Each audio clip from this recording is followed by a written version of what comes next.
Hello. आप मुझे नहीं जानती, लेकिन मैं आपसे कुछ जानना चाहता हूँ। लेकिन आप है कौन? आप फिलहाल सिर्फ मेरे सवाल का जवाब दें। आप पागल है क्या? बिल्कुल पागल, और आप मेरी मदद करेंगी मेरे पागलपन को दूर करने में। कैसे?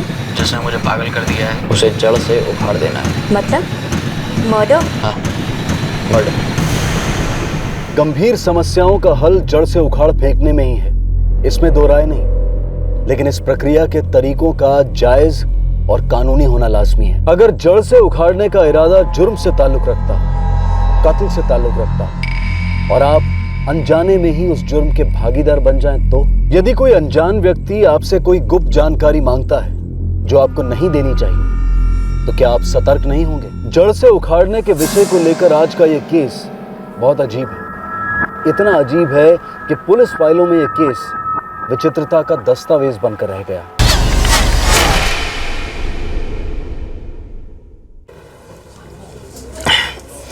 दो साल में मेरी प्रमोशन ड्यू है, तो शायद ट्रांसफर में अच्छी सिटी और ब्रांच मिलनी चाहिए। उसके बाद सीनियर लेवल एग्जाम दूंगा। प्रिपरेशन अभी से शुरू कर दी मैंने। प्रिपरेशन का दूसरा नाम संजीव माथुर। कमाल की प्लानिंग करता है यार तू। मतलब कॉलेज में भी फुल प्रिपेयर्ड। मैं लक में बिलीव नहीं करता, और जीनियस तो खैर हम में से कोई नहीं है। हाँ, वो तो कोई नहीं है। तो बचा सिर्फ एक ही तरीका, प्लानिंग के साथ हार्ड वर्क, जो मैं शुरू से करता आ रहा। और आज बैंकिंग में मुझे वही सर्विस काम भी आ रही है। तेरी ये प्लानिंग तुझे इतना आगे लेके संजीव, और एक हम रोज के टारगेट कंप्लीट करने के चक्कर में रगड़ जाते हैं। नहीं यार, अभी हम सबकी अपनी अपनी जर्नी है, कंपेयर कर ही नहीं सकते, राइट? लेकिन 6 साल पहले तूने सोचा भी नहीं होगा कि तू इस पोजीशन पे होगा। एक्चुअली सोचा था, एंड लुक, आज पहुंच भी गया। संजीव के बच्चे, ये तेरे ये दोस्त ना किसी बीमारी से नहीं, इंफीरियरिटी कॉम्प्लेक्स से मरेंगे कसम से।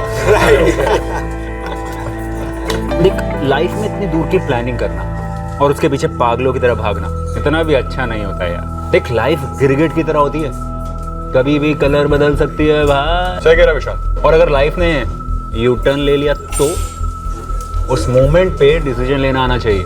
फिर क्या करेगा? तेरा पैक खत्म हो गया, एक और नहीं यार, अरे एक यार। Thank you please. अबे साले संजीव, तू पैक्स की भी प्लानिंग करता है? हाँ? गाड़ी मुझे चलानी है, और इस ड्रामेबाज विशाल को घर भी तो मुझे छोड़ना है। अच्छा तो एक बात बता, अगर तू एक दिन अपनी गाड़ी से घर नहीं जाएगा तो तेरी रिपोर्ट कार्ड में क्या रेड मार्क लग जाएगा? हाँ? एक दिन ऑटो रिक्शा से घर चला जाए यार, क्या फर्क पड़ता है यार अगर ऐसा सोचता तो गाड़ी लेता ही नहीं। ओ तेरी भाई, हर चीज का जवाब है इसके पास। गाड़ी लेने में भी प्लानिंग। बैंक ने इसको ऐसे ही ऑर्गेनाइजर का टाइटल नहीं दिया। अच्छा एक बात बता, अभी तू यहाँ से मुझ शराबी को घर छोड़ेगा, फिर अपने घर जाएगा, नहाएगा, फिर सोएगा, फिर सुबह उठेगा, फिर तैयार होगा, और सुबह की कॉफी नेहा के साथ पिएगा। लिखवा के लिख ले, सब प्लान है, पूछ ले। गलत कह रहा हूँ? अग्री, प्लानिंग तो कुछ ऐसी है। ये बात क्या बोल रहा है संजीव? समझ आज कुछ ऐसा हो जाए कि तेरी लाइफ की पूरी प्लानिंग फेल हो जाए तो? क्या मतलब? मतलब कि तू कल नेहा से ना मिल पाए तो? अबे ऐसे मत देखो यार। अबे मेरा मतलब किसी एक्सीडेंट या हादसे से नहीं था। मैं ये कह रहा था कि मान लो कोई इमरजेंसी आ गई या नेहा को कोई काम आ जाए तो वो खाली टाइम स्लॉट का तो क्या करेगा? अबे साले, सीधा सीधा बोलना। ओके, टाइम अपनी करेंसी है, और इन्वेस्टमेंट भी कभी खाली नहीं जाती यार। 101 चीजें हैं करने के लिए, और अगर इमरजेंसी आ भी गई तो उसकी प्लानिंग भी कर रखी है मैंने। संजीव बाबा की जय।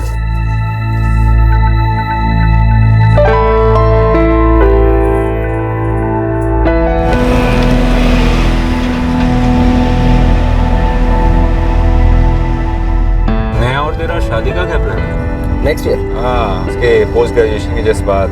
हाँ, और शादी के बाद उसकी कड़ी कोचिंग चालू हो जाएगी। पिछली बार बैंक का एग्जाम क्लियर नहीं कर पाई थी, पर इस बार 100% क्लियर करेगी। ओ हेलो, ओए,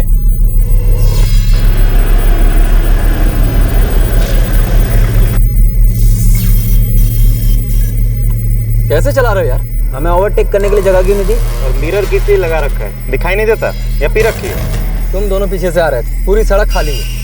तुम लेफ्ट से भी जा सकते थे, और हॉर्न भी तो बजा सकते थे। मतलब गलत तरीके से कट हम मारे हैं। ओह, इतना ही सेफ चलाते हो और राइट साइड में जगह नहीं थी, तो ट्राई क्यों किया? जो बाइक स्क्रैच हुई है उसका नुकसान तो भर के देना पड़ेगा बस। और मेरी गाड़ी का नुकसान कौन भर कर देगा? देखो गलती तुम दोनों की थी, अब यहाँ से निकलते बनो। वैसे भी तुम्हारी बाइक पर कोई स्क्रैच तो दिख नहीं रहा है। कम से कम 200 रुपए लगेंगे रिपेयरिंग के, समझे? हम शराफत से पेश आ रहे हैं, इसका मतलब ये नहीं तुम कुछ भी कहते चले जाओ, हम सुनते चले जाओ।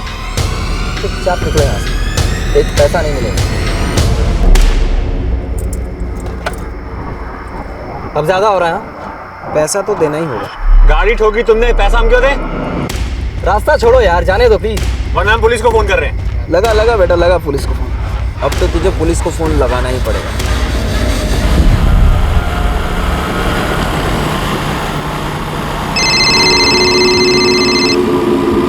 अबे विशाल का फोन है, लगता है पीने का प्लान तो नहीं बना लिया दोबारा। बात के साथ जीव द प्लानर के होते हुए इम्पॉसिबल। हाँ ये बात भी ठीक है। हाँ विशाल बोल। काट हो गया रवि, मुझे जल्दी यहाँ पर आ जाओ यार। पर हुआ क्या, कुछ तो बता। मैं जल्दी यहाँ पहुँचा यार। कहाँ है? चैतन्य नगर से आगे आ जाओ भाई। हाँ हम आ रहे हैं। अबे बाइक घुमा, बाइक घुमा, कह रहा है कुछ कांड हो गया। बाइक घुमा।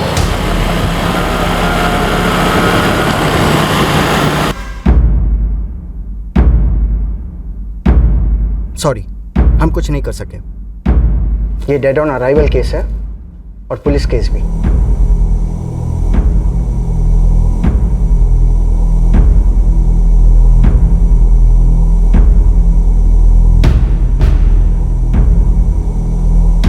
समझ आज कुछ ऐसा हो जाए और तेरी पूरी लाइफ की प्लानिंग फेल हो जाए तो?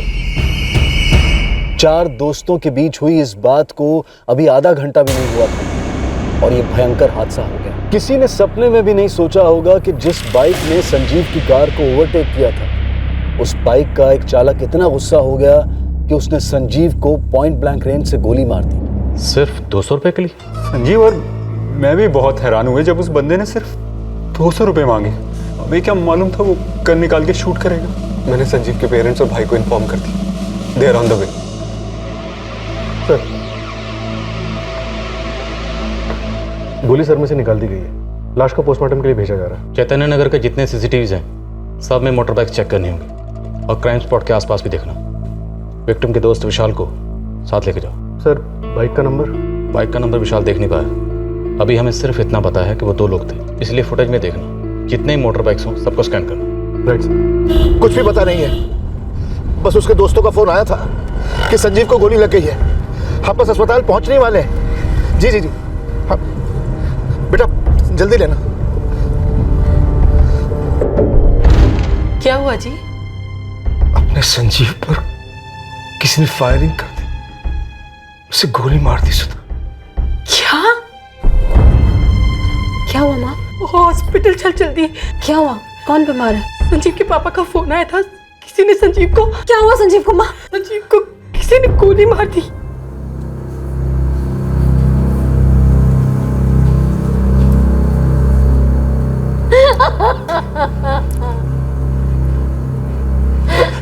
रवि, नितिन, क्या हुआ? अरे ये कैसे हुआ? तुम बोलते क्यों नहीं हो?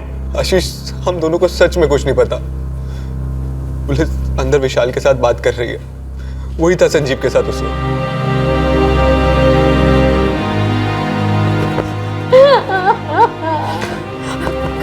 कहाँ है संजीव? का है संजीव? कहाँ है? मुझे उससे मिलना है। संजीव कहाँ है?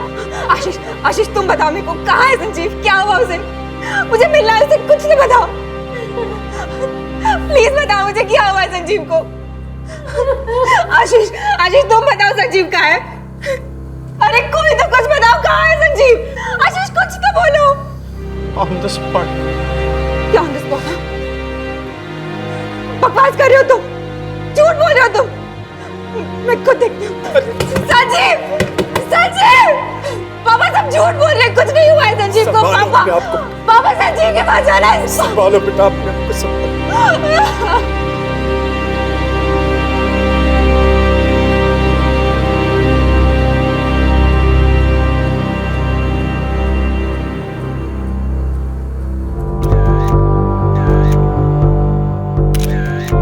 सबसे पहले उन्होंने बाइक को ठोका, मेरा मतलब क्रैश करते हुए आगे निकल गए। फिर आगे जाके बाइक को बीच सड़क पर रोक दिया। दोनों ने हेलमेट पहनी हुई थी? जी सर। पहले किसने हेलमेट उतारा? एक्चुअली उन्होंने हेलमेट नहीं उतारा, बस वाइजर को ऊपर किया था सर। बाइक का नंबर याद है? कोई भी डिजिट कुछ भी? उन्होंने बाइक हमेशा स्टार्ट करके रखी थी, बस नोट करने का ख्याल भी नहीं आया सर। और फिर आकर 200 रुपयों के लिए लड़ने लगे। हमें लगा दोनों पिए हुए होंगे सर, बदमाश होंगे इसलिए हमने सोचा हमें वहां से निकल जाना चाहिए। संजीव ने जैसे ही गाड़ी का गेट डाला, उनमें से एक गाड़ी के सामने आकर गाड़ी को ब्लॉक करने लगा। फिर सर मैंने अपना फोन निकाला और उनको धमकाया, फिर मैं पुलिस को फोन करूंगा। अब तो तुझे पुलिस को फोन लगाना ही पड़ेगा। पीछे वाले ने गन निकालकर संजीव को शूट कर दिया सर। क्या कहा था? अब तो तुम्हें पुलिस को फोन लगाना ही पड़ेगा। जी सर, ऐसा ही कुछ कहा।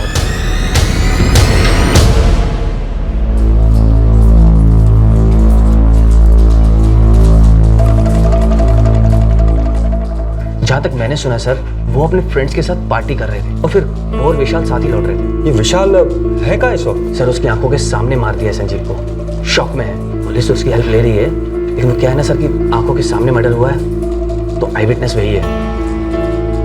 राकेश, एक बात समझ में नहीं आ रही है, ऐसे कैसे बंदूक निकाल के फायर कर दिया उन्होंने? यही सवाल तो सब पूछ रहे हैं सर कि मामूली सा रोड एक्सीडेंट, और एक्सीडेंट भी क्या, इधर से बाइक आई और कार को स्क्रैच किया, बस फिर गन निकाली और फायर।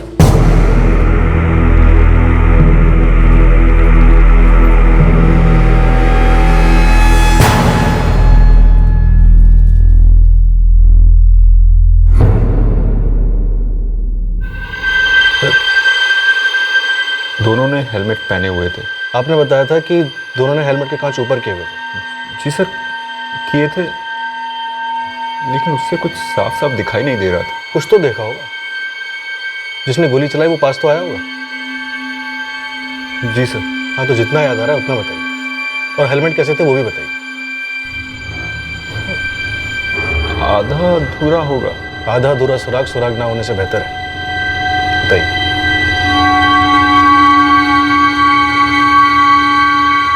बाइक पे सवार 2 लोग थे, दोनों ने हेलमेट पहनी हुई थी। देसी कट्टा साथ में लेकर घूम रहे थे, शायद हिस्ट्री शीटर्स होंगे। शायद क्राइम करके लौट रहे होंगे या फिर करने जा रहे होंगे। और सड़क पर गाड़ी से ब्रश हुआ और आपस में गर्मा गर्मी हो गई। इतनी गर्मा गर्मी कि गोली चला दी। चैतन्य नगर के आसपास कोई सीसीटीवी भी नहीं मिला सर। शायद उन्हें मालूम था कि इस एरिया में सीसीटीवी कैमरास नहीं है। मतलब सर? रावत, उन्होंने 200 रुपये मांगे और 200 रुपये ना मिलने पर गोली चला दी, जबकि देसी कट्टे की एक गोली 200 से ज़्यादा में पड़ती है। मुझे ये रोड रेज वाला एंगल कुछ अटपटा सा लगता है।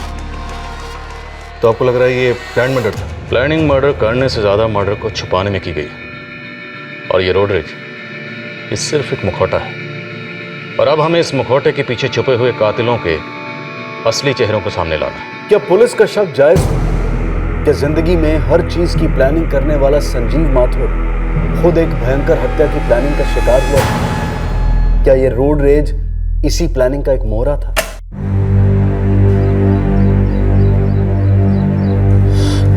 क्या कहा पुलिस ने? संजू की बॉडी कल तक मिलेगी पापा। सिर्फ आगे देना तो बाकी रह गया। लेकिन उन लोगों का क्या, जिन्होंने हमारी जिंदगियां आग में झोंक दी? गोली किसने चलाई? अब तक कुछ पता नहीं चला है पापा। बस इतना मालूम है कि संजू, विशाल, रवि और नितिन कल रात होटल अर्पिता में थे, बार में। उसके बाद नितिन और रवि बाइक पे चले गए और संजू विशाल को ड्रॉप करने जा रहा था। तभी अचानक से 2 लोग बाइक पे आ गए और उसका झगड़ा हो गया, और उसमें से एक ने संजू पे गोली चला दी। कहीं कोई ये क्या कर रहे हैं आप?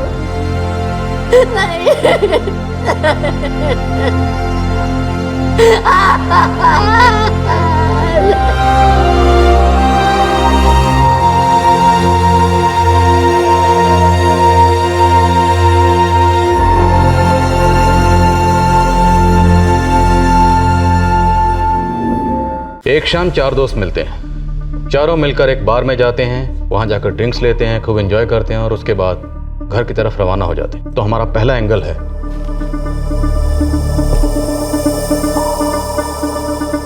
फ्रेंड्स। क्या इन चारों दोस्तों में आपस में कोई अनबन थी या कोई छुपी हुई दुश्मनी जिसकी वजह से यह हादसा हुआ? हमारा दूसरा एंगल है फैमिली।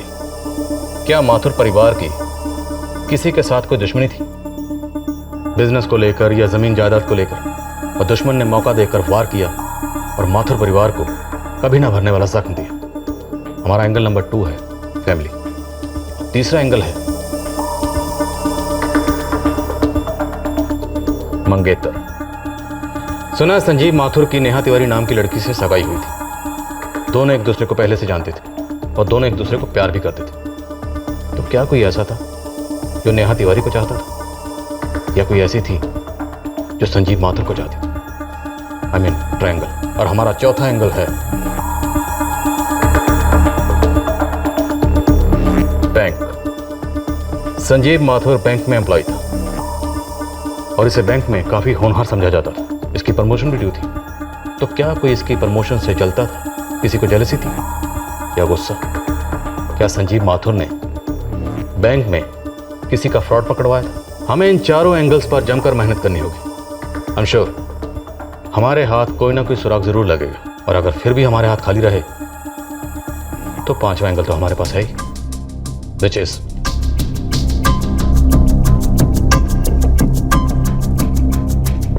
Road rage. अब ये संजीव माथुर की बदकिस्मती थी कि वो बाहर से घर जा रहा था। 2 बाइक सवार आते हैं, उनकी बाइक संजीव माथुर की कार को टच करती है, आपस में कहासुनी हो जाती है, और कहासुनी इतनी बढ़ जाती है कि बाइक सवार कट्टा निकालकर संजीव माथुर का कत्ल कर देते। हो सकता है ये रोड रेज का एंगल पॉसिबल है, लेकिन रावत 200 रुपये मांगने वाली बात इस रोड रेज वाले एंगल को बहुत कमजोर कर देती है। सर मैंने इस 5वें एंगल यानी रोड रेज पे खबरियों को लगा दिया। हर कट्टे की एक हिस्ट्री होती है सर, और हिस्ट्री हाथ में आते ही शूटर की ज्योग्राफी भी सामने आ जाएगी। रावत सामने तो सिर्फ 2 हेलमेट थे। हेलमेट के पीछे अंधेरे में से गोली चलाई गई। अब हमें यह पता लगाना है कि वो हेलमेट खुद को बचाने के लिए पहने गए या खुद की पहचान छुपाने के लिए। नहीं सर, संजीव के साथ कुछ भी ऑन द स्पॉट नहीं होता था। पूरा 1 हफ्ता पहले मीटिंग प्लान की थी उसने, उसी की ट्रीट थी। बड़ा इंक्रीमेंट मिला था उसे। और सर हम लोग कॉलेज के दोस्त हैं, मैं, नितिन, विशाल और संजीव। आप लोगों के अलावा किसी और को भी पता था कि आप चारों उस दिन मिलने वाले हो? पापा का पैकेजिंग का यूनिट है और मैं अपना खुद का टेक्सटाइल यूनिट संभालता हूँ, छोटा सा। गंगाधर जी, आशीष, क्या आपकी बिजनेस या फैमिली में किसी से कोई दुश्मनी है? कभी किसी से कोई झगड़ा हुआ? ये कैसा सवाल पूछ रही हैं आप? मैं पूछ रही हूँ कि क्या आपसे संजीव ने इस बारे में कोई बात की थी? किसी से दुश्मनी की, कि कोई धमकी की? संजीव की किसी से कोई दुश्मनी नहीं थी। वो एक बहुत अच्छे इंसान थे, बहुत फ्रेंडली थे, हमेशा सबकी हेल्प करते थे। आप चाहे तो किसी से भी पूछ सकती हैं। वो पूछताछ हम कर लेंगे, पर फिलहाल मैं आपसे पूछ रही हूँ क्योंकि आप उसकी जीवन साथी होने वाली थी, उसकी सबसे करीबी थी। संजीव जैसा इंसान नहीं था, एकदम सही, हमेशा करेक्ट, काम से काम रखता था, लेकिन दिल बहुत बड़ा था उसका। और ये जो सब लोग कह रहे हैं कि संजीव की सड़क पर किसी से लड़ाई हुई थी, मैं नहीं मानती इसे। संजीव ऐसा लड़का ही नहीं था कि जरा सी बात पे इतना बड़ा पखेड़ा खड़ा कर दे कि। देखो हमें ये रोड रेज, ये गुस्से में गोली चलाने वाली बात खोखली लगती है। हमें लगता है कि मर्डर हुआ है, बाकायदा प्लानिंग के साथ हुआ है। संजीव, समझ आज कुछ ऐसा हो जाए कि तेरी लाइफ की पूरी प्लानिंग फेल हो जाए तो? आप लोग कुछ जानते हो? कुछ ऐसा जो आप लोगों ने अभी तक हमें नहीं बताया? नहीं सर, थोड़ा अजीब तो लग रहा है सर। संजीव अपनी हर एक चीज प्लानिंग के साथ करता था। मतलब शराब भी प्लानिंग और हिसाब के साथ पीता था। और अब देखो, किसी ने उसकी मौत की प्लानिंग कर ली।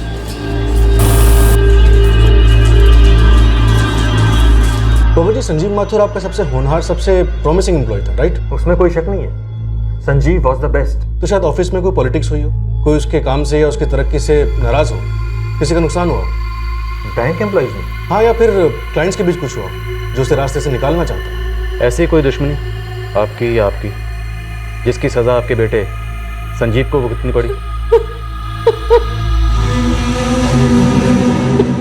पर्सनल और प्रोफेशनल एंगल को गहराई से टटोला गया, खोदा गया और आखिरकार नाराजगी की, दुश्मनी की एक वजह सामने आ ही गई। एक जमीन की डील हुई थी।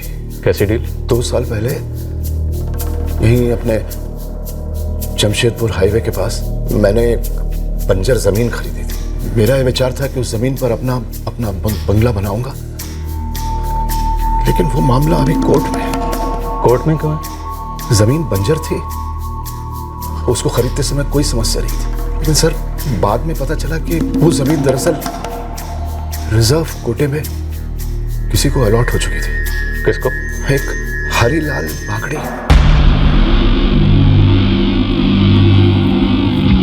बापू, इससे अच्छा मौका उन्हें और कहाँ मिलेगा? सीधे सीधे हम ही पर उंगली उठाएंगे वो लोग, दबाने की कोशिश करेंगे हमें। उन लोगों को मालूम नहीं हम किस मिट्टी के बने, न तब दबे थे न अब दबेंगे। एक कदम, 1 इंच पीछे नहीं हटेंगे राकेश। ब्रोकर ने हमसे कहा था कि सरकार ने वो जमीन ऑक्शन के लिए निकाल के रखी, टाइटल क्लियर है। हम बंगले की कंस्ट्रक्शन शुरू करने ही वाले थे, तभी हरीलाल बागड़ी धमक पड़ा। केस हुआ, 1 साल से केस चल रहा है। इस हरीलाल बागड़ी ने कभी आप लोगों को कोई धमकी वमकी दी? अत्याचारी तो आप हैं, दूसरे की जमीन पर जबरदस्ती कब्जा जमा रहे। भागिए आप लोग यहाँ से। अरे हमने इस जमीन की पेमेंट दी है, चेक में रसीद है हमारे पास। आप अपनी रसीद अपने पास रखिए, इस जमीन के सारे कागजात मेरे पास है जिसमें लिखा है जमीन हमको सरकारी कोटे में मिली। भागिए आप लोग। अरे तो फिर जब हमारे जमीन का सौदा हो रहा था तो कहाँ थे आप? तब क्यों नहीं ले आए अपनी ये फर्जी कागजात? साले झूठे कही के 1 नंबर के। हमारी जमीन पे खड़े होके हमें झूठा बोल रहा है।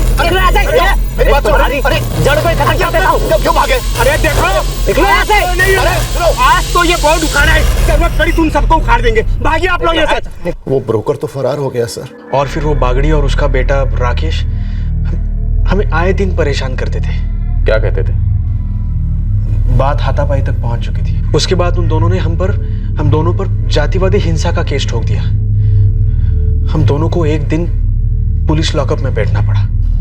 मामला कोर्ट में है। वो कहते हैं कि वो उनकी जमीन है और हम कहते हैं कि हमारी।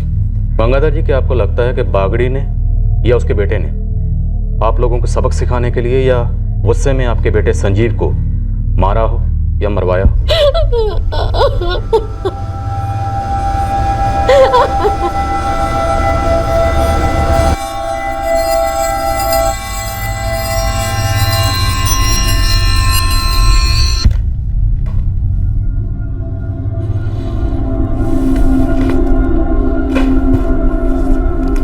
अब बस समय की बात है, आज कल में पहुंच जाएंगे सवाल करने के लिए और जवाब हमें देना ही होगा। विपुल खुराना? जी, विपुल खुराना यही एक आदमी है जिसने एक बार संजीव को धमकी दी थी। कस्टमर है आपका? जी, बिजनेसमैन है। बड़े लोन की एप्लीकेशन की थी तो संजीव ने रिजेक्ट कर दी। हाँ सर, मुझे क्लियर याद है, धमकी दी थी उसने संजीव को। बंसल जी, ये लिमिट है। आपका एक 2 टके का क्लर्क मेरा लोन रिजेक्ट करता, मेरा। विपुल जी, आप आराम से बताएंगे प्रॉब्लम क्या है। बैठेंगे। सर, इन्होंने लोन के लिए जो घर के पेपर्स दिए हैं वो कॉपीज़ हैं। मैंने ओरिजिनल के लिए कहा तो ये कह रहे हैं कि पेपर दूसरे बैंक के पास है, वहाँ से भी इन्होंने लोन लिया है। तो एप्लीकेशन प्रोसेस करने का कोई सवाल ही नहीं उठता सर। सुनो लड़के, जितने महीने तुमने इस बैंक में काम किया है ना, उतने साल मैंने इस बैंक को बिजनेस दिया है। पूछो अपने बॉस से, क्यों Bansal ji? After all track record और रेपुटेशन कोई चीज होती है कि नहीं? और बैंक के रूल्स भी कोई चीज़ होती है सर। आई मीन, जो घर पहले से किसी बैंक के पास गिरवी है, हम उस घर के अगेंस्ट में आपको लोन कैसे दे सकते हैं? मैं इस नौसिखिए के मुंह नहीं लगना चाहता, पर एक बात आप ध्यान से सुन लीजिए। इसकी बेवकूफ़ी के चलते आप एक पुराना और इंपॉर्टेंट कस्टमर खो देंगे। आई एम सॉरी, तो संजीव जो बात कर रहा है वो पूरी तरह जायज़ है। अगर हम एक ऑलरेडी गिरवी घर के अगेंस्ट लोन देते हैं तो ये तो एक फ्रॉड होगा। आप मुझे फ्रॉड कह रहे हैं? जी नहीं, सरकार हमें फ्रॉड कहेगी जब ये सारा कुछ ऑडिट में सामने तो तब आएगा ना जब आप सामने करेंगे। देखिए बंसल जी, मुझे ये लोन चाहिए और आप इसे मैनेज करेंगे। आई एम सॉरी सर, मैं किसी भी सूरत में ये एप्लीकेशन प्रोसेस नहीं करूँगा। और एक रिमार्क भी होगा फॉर्म पे कि इस एप्लीकेंट ने मुझे लोन अमाउंट का 5% कमीशन भी ऑफर किया। और उस दिन संजीव आया था बाद में मेरे पास। क्या कह रहा था? कह रहा था कि विपुल ने धमकी दी उसे। बेटा ये लाइफ में पहली बार हुआ है कि मेरा लोन रिजेक्ट हुआ है। सर बैंक के कुछ रूल्स होते हैं, मैं उन्हें तोड़ तो नहीं सकता ना। मेरा बिजनेस टूट रहा है दोस्त, और मेरे रास्ते का सबसे बड़ा कांटा तुम हो। नहीं सर, आप गलत हो। बिजनेस में सही और गलत के बीच की लकीर इलास्टिक की बनी होती है, और इमरजेंसी सिचुएशंस का एक रूल होता है, अपने रास्ते के कांटे को जड़ से उखाड़ के फेंको। तो बच के रहना।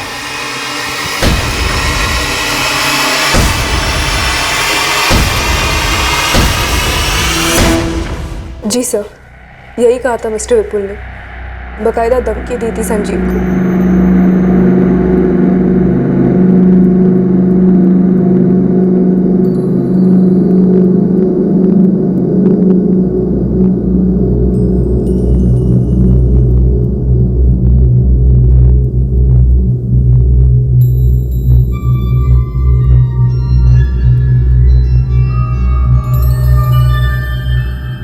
दो संभव एंगल्स पुलिस के समक्ष उभर कर आ रहे थे, पर कहीं और संदेह का एक मोर्चा कांपना शुरू हो चुका था। कुछ और लोग थे जिन्हें संजीव माथुर की हत्या के बारे में जानकारी थी, पर इन लोगों की जानकारी पुलिस के पास अब तक नहीं थी।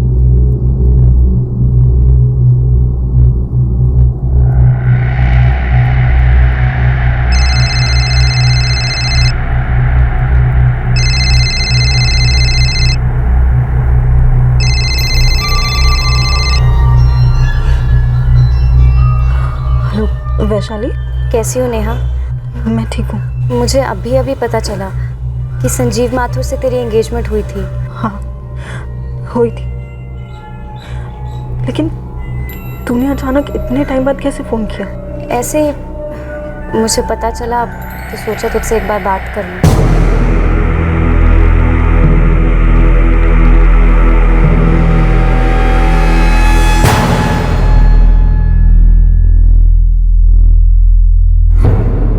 साहब, हम लोग गरीब हैं, दबे कुचले हैं, लेकिन कमज़ोर नहीं। हमारी ज़मीन हम लेकर रहेंगे। लेकिन हमारी लड़ाई का उनके बेटे के मर्डर से कोई ताल्लुक नहीं है साहब। हमें तो बस हमारी ज़मीन चाहिए। उसे मारकर हमें ज़मीन कैसे मिलती? ये कोई पहली बार तो नहीं होगा कि कत्ल की ज़मीन खून से सेंकी जाए और दुश्मन को ऐसा जख्म दिया जाए जो ज़िंदगी भर न भरे। काहे की दुश्मनी साहब? मेरी हक की लड़ाई गंगाधर से है। अगर मारना ही होता तो गंगाधर को मारता, उसके बेटे को क्यों? कत्ल का इरादा रखने वाले की भी नहीं है सर। नीयत में खोट तो उन लोगों की थी। पैसों में नहाने वाले लोग हैं वो, और हम गरीबों को बूंद बूंद के लिए मोहताज कर रहे हैं। धोखे से हड़प ली हमारी ज़मीन।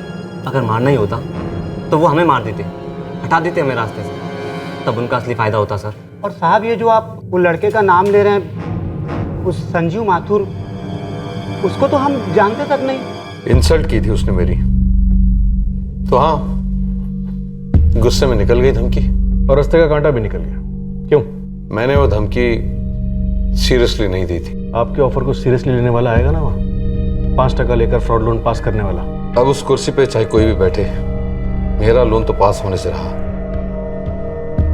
ब्लैक लिस्ट हो गया वहां से, और इसलिए आपने संजीव को ब्लैक लिस्ट कर दिया, जिंदगी से ब्लैक लिस्ट कर दिया। सुपारी दे दी उसके नाम की। सर, मैंने आज तक सुपारी दी तो नहीं है, पर इतना जरूर जानता हूं कि कोई भी फ्री में सुपारी नहीं उठाता, और मेरे जेब में सिर्फ लेनदारों के बिल हैं। खस्ता हालत है बिजनेस की। अब ऐसे में मर्डर वर्डर का झंझट क्यों पालूं? जावेद भाई, सुपारी उठाई गई है या नहीं, ये मैं नहीं बता सकता। शरद, अब मेरी शक्ल दिखने तो आया नहीं तू यहाँ पे।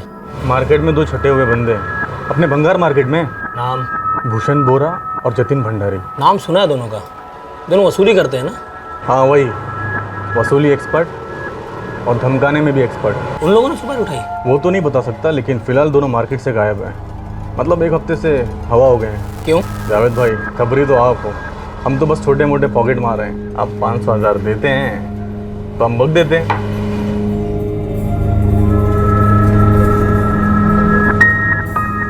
जावेद भाई, एक बात समझ लो, ये दोनों मार्केट से उड़ने वाले कबूतर नहीं है। ज़रूर किसी ने बड़ा दाना पानी का बंदोबस्त किया है, इसलिए गायब है।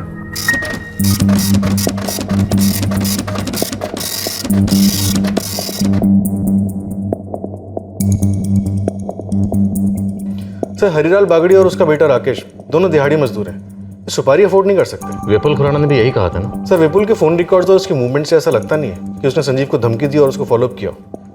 मतलब ले देकर हम फिर से अपने एंगल नंबर 5 पर आ गए। रोडरिच।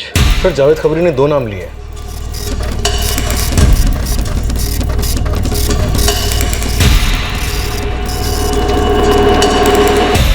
क्या उस रात मैंने मजाक मजाक में बोल दिया था कि कुछ हो जाए तो तेरी प्लानिंग का क्या होगा,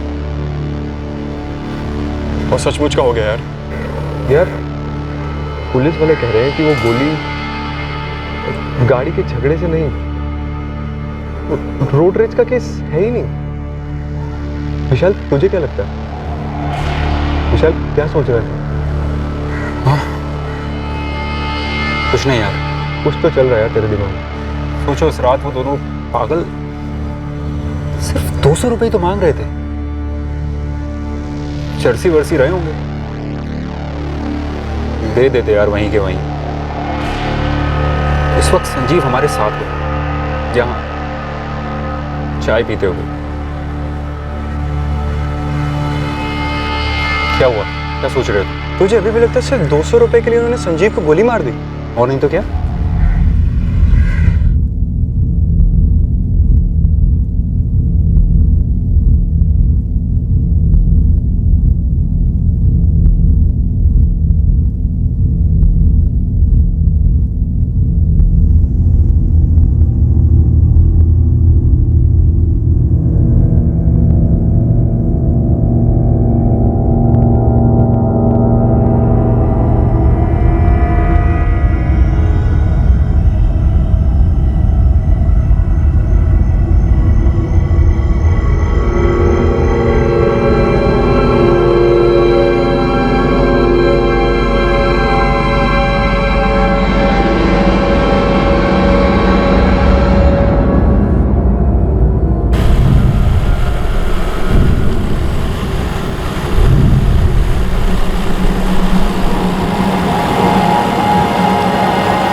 अबे रुक क्यों गया?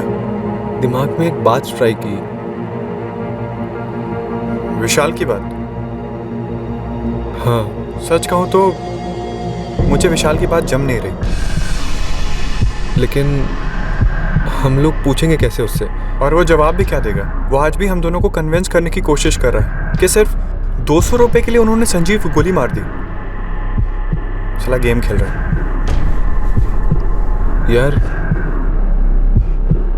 हम अपने दोस्त के बारे में ऐसा सोच भी कैसे सकते हैं? क्या होती है दोस्ती? हाँ, जान बचाने को दोस्ती कहते हैं। साला 200 रुपए के लिए उन्होंने संजीव को गोली मार दी, और विशाल को जिंदा क्यों छोड़ दिया बे? पागल थे ना वो लोग? गुस्से में थे? विशाल को एक छोटी सी खरोच तक नहीं है। सोच।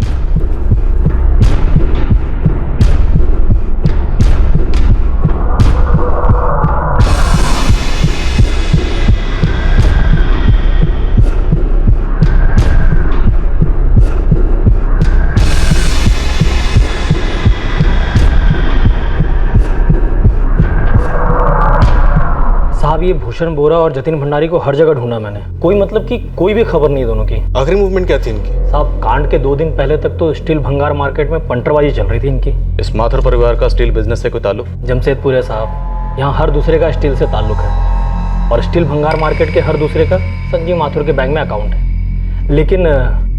लेकिन संजीव माथुर दरअसल बहुत ही सीधे साधे लेवल पर बैंक में था, कोई ऐसा बहुत बड़ा दिग्गज तो था नहीं सर। फिर कोई उसकी सुपारी क्यों देता भला? सर, पर्सनल एंगल, संजीव और नेहा के बीच वाला। कुछ निकला? नहीं सर, इंटरकास्ट लव था, लेकिन दोनों की फैमिली मान गई थी। फैमिली मान गई होगी, लेकिन बिरादरी? कहीं ऑनर किलिंग का केस तो नहीं है? नहीं सर, 3 साल पहले दोनों मिले थे, एक ही कोचिंग क्लास में जाते थे बैंक एग्जाम की तैयारी करने के लिए। दोनों के बीच में लव हुआ, फिर एंगेजमेंट भी हो गई। दोनों तरफ के लोग भी आए थे। ऑनर किलिंग का तो कोई केस ही नहीं बनता। सर, किसी भी पर्सनल एंगल में कोई खास मोटिव नहीं मिल रहा। मतलब एक जवान आदमी को मारने से किसी को कोई तो फायदा होना चाहिए। यहाँ पे तो फायदे का कोई स्कोप ही नजर नहीं आ रहा। चलो तुक्का लगाते हैं, एज्यूम करते हैं कि ये एक सुपारी किलिंग है और इन दोनों हिस्ट्री शीटर्स ने इस सुपारी को अंजाम दिया। उस रात इन दोनों ने कहीं ना कहीं से तो संजीव की कार को फॉलो किया होगा।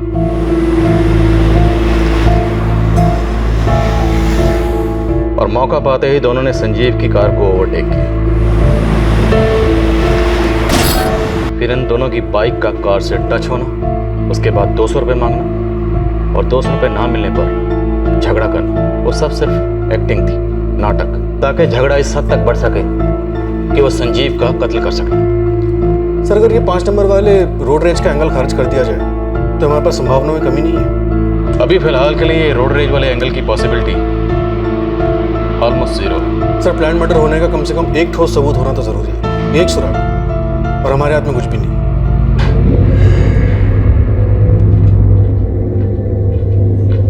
अरे साहब पैसा ही हाथ नहीं आया ना। देखिए हमने आपका काम साफ सफाई से कर दिया, आप हमारा कर दीजिए ना।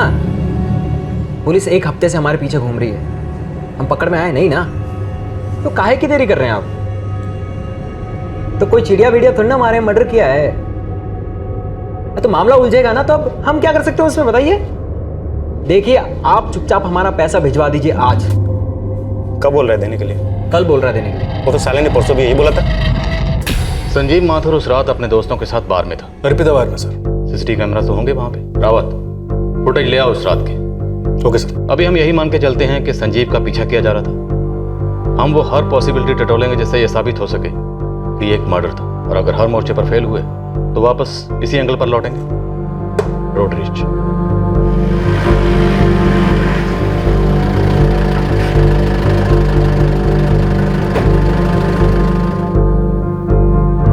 हमें 5 मार्च की फुटेज चाहिए, आपके बाहर की लॉबी की, अंदर की और बाहर की भी। सर एग्जैक्टली कब से कब तक की चाहिए? मेरा मतलब कोई खास टाइम? सर हम लोग वहाँ करीब 9:30 बजे पहुँचे थे और निकले होंगे करीब 1:45 बजे। रात 9 बजे से 1 बजे तक सारे कैमरास की फुटेज ट्रांसफर करवा दो।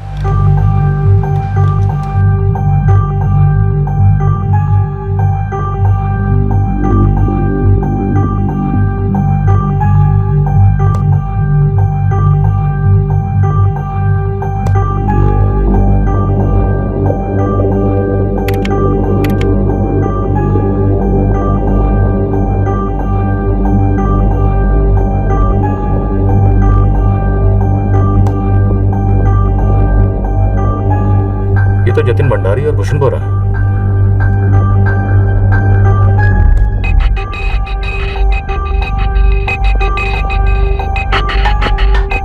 अब देखते हैं ये जतिन और भूषण चारों का पीछा करते हैं नहीं।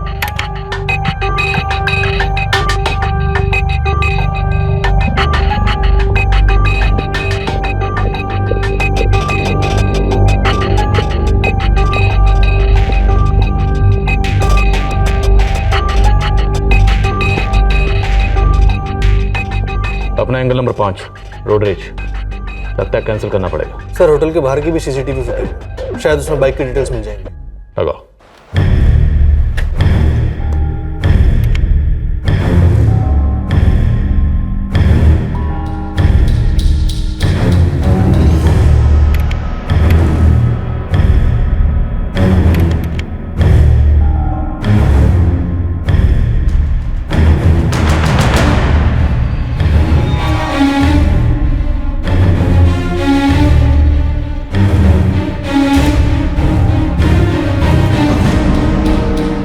रावत, भैरवी, हमारा ये एंगल नंबर 5 रोड रेज खारिज, कैंसिल। अब इस बात में कोई शक नहीं कि हमारे हाथ में रोड रेज का नहीं, एक मर्डर का केस। सर उन लोगों को पहले से पूरी इन्फॉर्मेशन थी कि संजीव किस बार में बैठा है और किस रूट से अपने घर जाने वाला है। रावत, इस ऑपरेशन की जबरदस्त प्लानिंग की गई है और ये दोनों संदिग्ध जतिन और भूषण जिन्हें हम खोज रहे हैं, ये दोनों हमारे आरोपी हैं। सर अगर ये दोनों मिल जाते हैं तो इस पूरे कांड का मास्टरमाइंड भी मिल जाएगा और एक बार फिर से साबित हो जाएगा कि perfect murder is impossible. Bhushan Bora, Jatin Bhandari, इनके नाम का रेड अलर्ट जारी करो और सर्च ऑपरेशन लॉन्च कर दो। Right sir. और संजीव माथुर से जुड़े सभी लोग, उसके पिता गंगाधर, उसका भाई आशीष और उसके मंगेतर नेहा और उसके तीनों दोस्त रवि, नितिन, विशाल, सबके फोन रिकॉर्ड्स निकलवाओ और बारीकी से स्कैन करो। मर्डर? हमारे संजीव का मर्डर किया गया है? हाँ पापा, पुलिस तो यही कह रही है। पुलिस कह रही है कि वो दो बाइक वाले बार में ही थे, संजीव के ऊपर नजर रखे हुए थे और वहां से उसका पीछा करते हुए गए चैतन्य नगर में।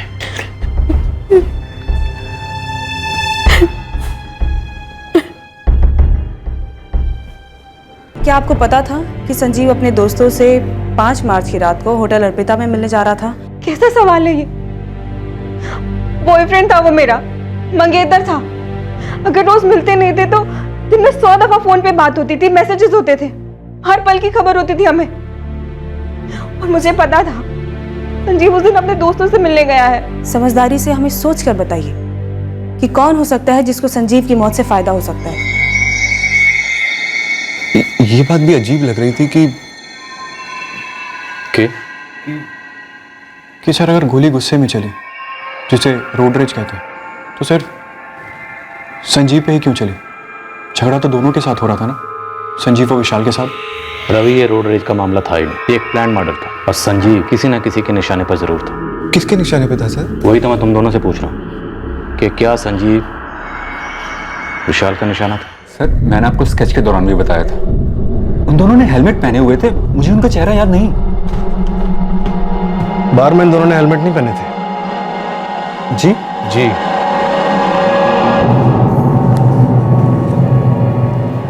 सॉरी सर, हमने इन दोनों को नोटिस ही नहीं किया। आप लोग किसी बैंकिंग एग्जाम की कोचिंग क्लासेस के लिए जाते थे ना? हाँ सर, हम चारों एक साथ जाते थे, मैं, नितिन, संजीव और विशाल। और नेहा? नेहा? हाँ नेहा। जी सर, नेहा को मैं एक अरसे से जानता हूँ, हम सब एक ही कोचिंग क्लास में थे। ये संजीव नेहा को कोचिंग क्लासेस से पहले से जानता था? नो सर, हम सब कोचिंग क्लासेस में ही मिले थे। यस ऑफ कोर्स, संजीव और नेहा का लव अफेयर शुरू हुआ, पर पहले हमें नहीं पता था, फिर संजीव ने हमें ये गुड न्यूज़ दी। क्या विशाल के लिए ये वाकई गुड न्यूज़ थी कि नेहा संजीव की गर्लफ्रेंड बन गई थी? सर हम चारों बहुत अच्छे दोस्त थे, संजीव की गर्लफ्रेंड बन गई थी, 3 साल से अच्छे रिलेशनशिप में था, तो हमारे लिए तो गुड न्यूज़ ही थी सर। संजीव हम दोनों से ज़्यादा क्लोज विशाल के हो गया था, क्योंकि एक ही बैंक में वो जॉब करते थे ना। क्या दोनों एक ही लड़की से प्यार भी कर रहे थे? और क्या नेहा दोनों की गर्लफ्रेंड थी? कैसी घटिया बातें कर रही हैं आप? मेरी बेटी संजीव की मंगेतर थी, दोनों की शादी होने वाली थी अगले साल। और मैडम, विशाल, नितिन और रवि, इन तीनों को मैं सिर्फ और सिर्फ संजीव के थ्रू जानती थी। अलग से कोई रिश्ता नहीं था मेरा इनके साथ, खासकर वैसा जैसा भद्दा रिश्ता आप सर्च कर रही है। नेहा जी, संजीव का मर्डर हुआ है और दुश्मनी का कोई और एंगल हमारे सामने है नहीं। इसका ये मतलब तो नहीं ना कि आप कोई भी सवाल पूछे, बेमतलब के रिश्ते जोड़े। वो फियांसे था मेरा, हम प्यार करते थे एक दूसरे से। 3 साल से जानती थी ना आप संजीव को? हाँ। और 3 साल के पहले? 3 साल के पहले क्या? 3 साल से पहले किससे प्यार करती थी आप?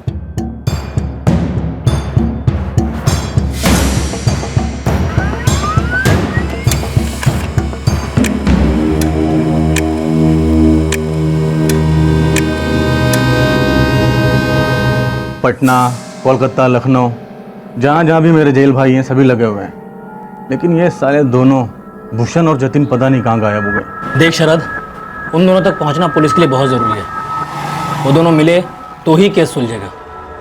तू रेट की चिंता मत कर, 3 गुना दूंगा, 4 गुना दूंगा। जावेद भाई, आखिर मामला क्या है? आम का पेड़ मत गिन, और ये रखा एडवांस, ढूंढ उन्हें।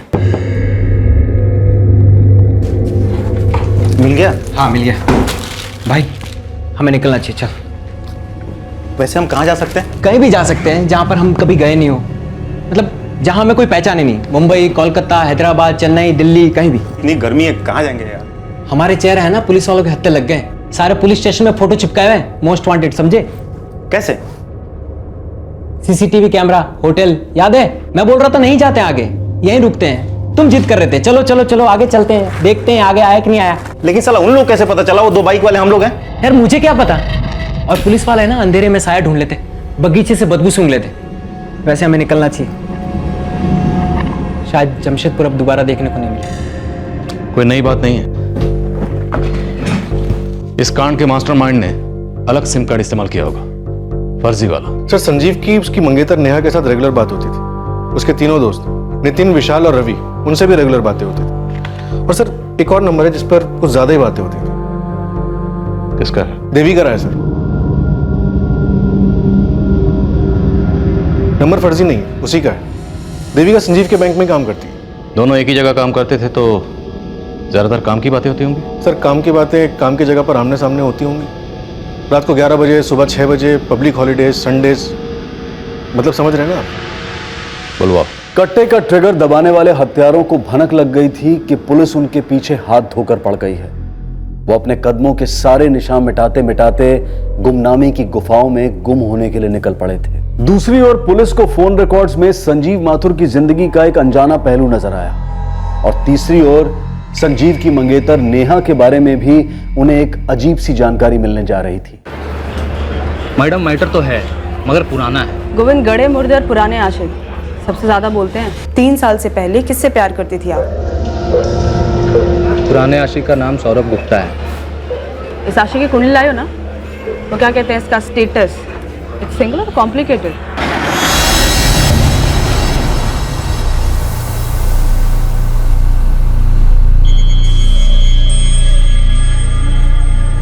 बंदे का स्टेटस अब फुल्ली कॉम्प्लिकेटेड है समझिए। डिवोर्स को 1 साल भी नहीं हुआ है।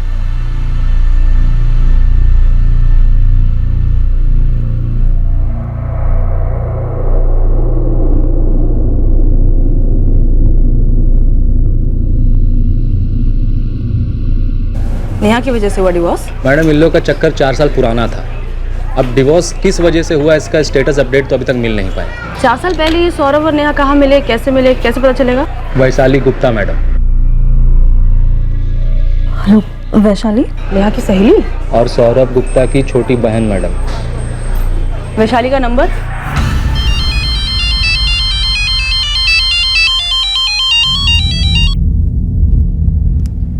हेलो, सब इंस्पेक्टर रावत बोल रहा हूँ, जगदीशपुर पुलिस स्टेशन से। जी सर। देविका जी आपको पुलिस स्टेशन आना होगा। मुझे क्यों आना है पुलिस स्टेशन? जब आप आएंगे तब आपको सब बता देंगे। फोन पर बात नहीं हो सकती, जल्दी आइएगा।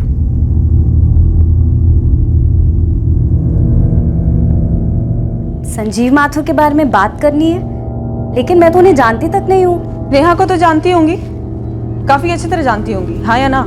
हाँ, लेकिन उस बात को तो 4 साल हो चुके हैं। कोई बात नहीं, आपसे काफी बातें होंगी। कल सुबह 10 बजे हमारे थाने में, एड्रेस नोट कीजिए। हमने अंधेरे में तीर चलाए तो हैं, देखते हैं पहले कौन सा तीर निशाने पे लगता है। मानो उन्होंने गोली से संजीव को मारी, मुझे छोड़ दिया, और इसमें मेरी क्या गलती? इसके लिए तुम दोनों मुझ पे शक कर रहे हो? सालों संजीव जितना तुम्हारा दोस्त था ना, उतना मेरा भी था। कितने सालों पुरानी दोस्ती है हमारी यार। हाँ, सब भूल गए। देख विशाल, हम तेरे पे शक नहीं कर रहे थे। हाँ यार, वो पुलिस वालों ने कहा कि दोनों हत्यारे बाहर से पीछा कर रहे थे, तो 1 सेकंड के लिए लगा कि संजीव को गोली लग गई और विशाल को एक खरोंच भी नहीं आई। लेकिन उन दोनों को हमारे पार्टी के बारे में पता कैसे चला? मैंने तो किसी को भी नहीं बताया था। और मैंने भी नहीं। शायद संजीव ने किसी को कहा, और संजीव अपनी एक बात 2 जगह जरूर बताता था, एक अपने घर वालों को और दूसरी नेहा को।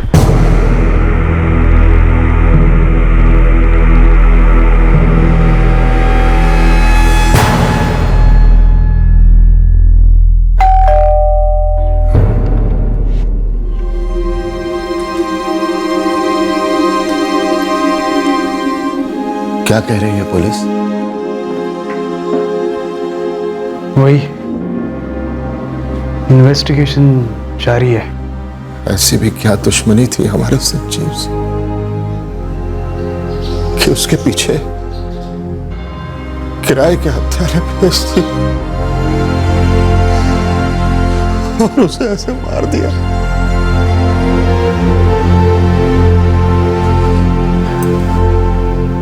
बेटा, दर्द इतनी आसानी से नहीं जाता और शायद पूरी तरह तो कभी नहीं जाता, पर बीता वक्त लौटकर भी तो नहीं आता ना बेटा। जिंदगी तो जीनी पड़ती है ना, चाहे कुछ भी हो जाए। आगे की तो सोचनी ही पड़ती।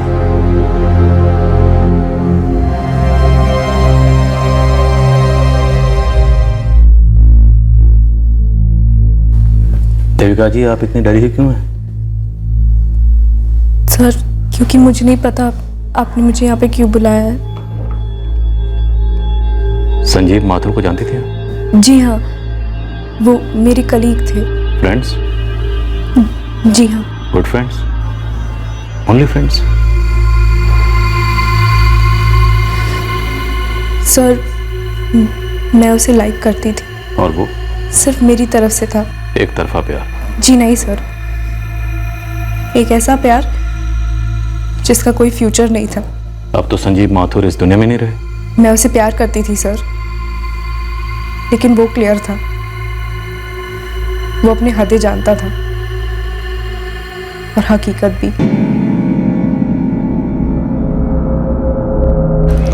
सच कहूं देविका, यही ना कि तुम मुझे झूठा दिलासा नहीं देना चाहते।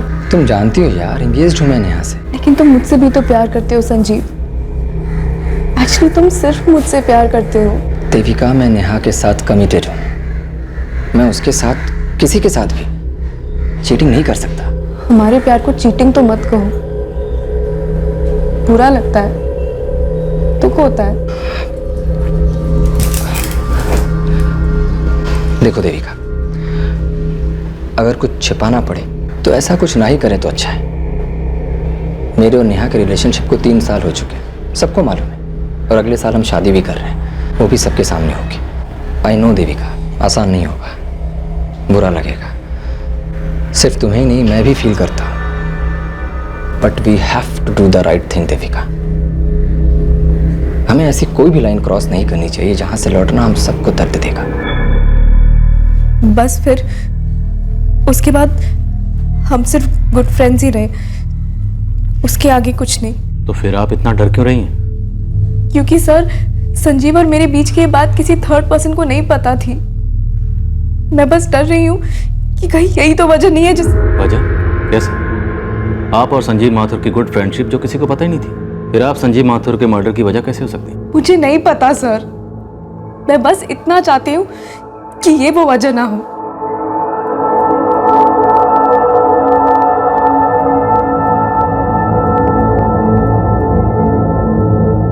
रावत, मुझे इस देविका राय के ना सिर्फ फोन रिकॉर्ड्स चाहिए बल्कि इसके एसएमएस, सोशल मीडिया साइट्स पर इसकी सारी लॉगिन्स और चैट्स सब चाहिए। सर, इतने श्योर हैं आप इसके बारे में? मैं इसलिए श्योर हूं क्योंकि ये बहुत अनश्योर थी और जरूरत से ज्यादा डरी हुई भी। संजीव माथुर के फोन रिकॉर्ड से देविका राय वाला मामला सामने आया था। उसकी क्वेश्चनिंग से बयां हुई एक साइलेंट लव स्टोरी। लेकिन संजीव के फोन रिकॉर्ड्स को टटोले जाने से कहीं और किसी के हाथ कांपने लगे थे।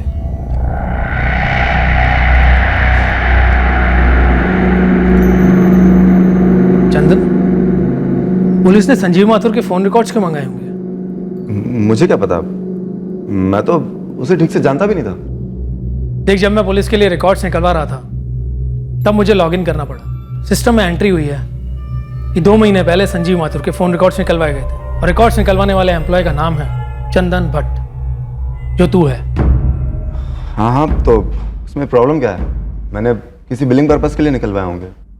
2 महीने पहले संजीव माथुर के फोन रिकॉर्ड्स निकाले तो गए थे, पर बिलिंग इश्यूज के लिए नहीं।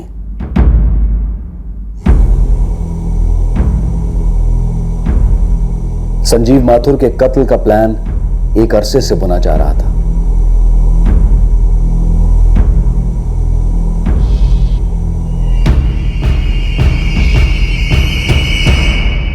तो 4 साल पहले आप और नेहा बेस्ट फ्रेंड थी? जी सर। फारूक गुप्ता कौन है?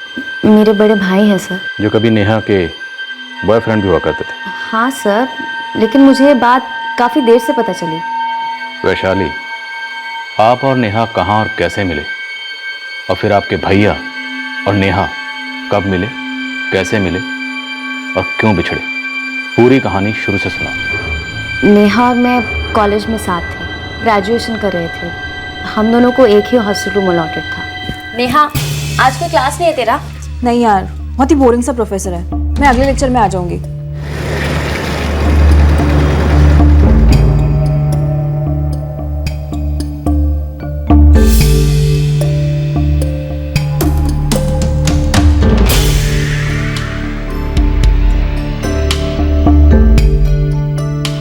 सौरभ, जी। अब वैशाली कहाँ है? आप? मैं सौरभ गुप्ता, वैशाली का बड़ा भाई। हेलो, मैं नेहा, वैशाली की रूममेट। वो वैशाली कब तक वापस लौट के आएगी? वैशाली क्लासेस के लिए गई है ना, उसे आते आते शाम हो जाएगी। अगर आपका कोई मैसेज है तो मैं दे दूंगी उसे। मैसेज कुछ नहीं है, बस आप उसको बता दीजिएगा कि उसका बड़ा भाई सौरभ आया था।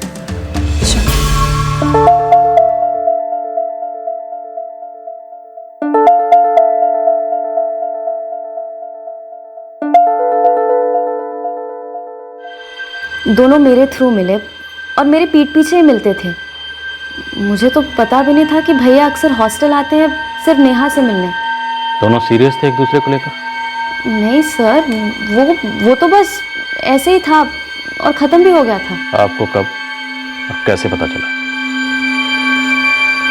कब आए थे? सुबह में आए थे। अच्छा।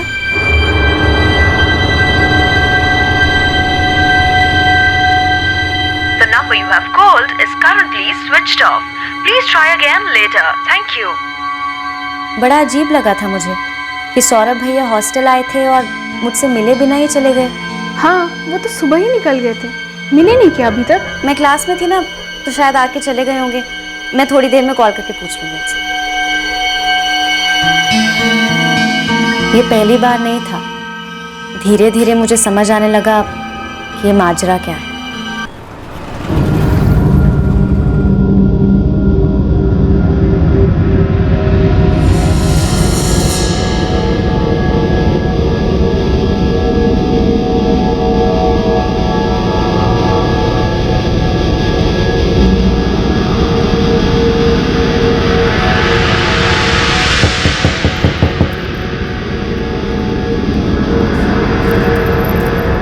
आ गई तू?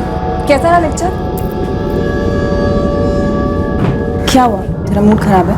नेहा, आज तक सिर्फ दूसरों से सुना था, आज देख भी लिया। क्या? क्या जानती नहीं हो क्या? देख वैशाली, वो कुछ देखना वेखना नहीं है, जो देखना था वो देख लिया। सौरभ ने मना किया था बताने से। हम अभी श्योर नहीं है ना। किस चीज को लेके श्योर नहीं हो? शादी वादी? ऑफ कोर्स यार, वरना ऐसे थोड़ी ना। नेहा, मेरी भाभी 5 महीने प्रेग्नेंट है।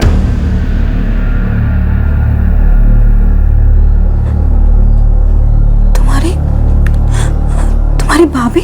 हाँ, सौरभ भैया की वाइफ श्रुति। सौरभ की वाइफ? तुम्हें पता नहीं था क्या? नहीं बताया,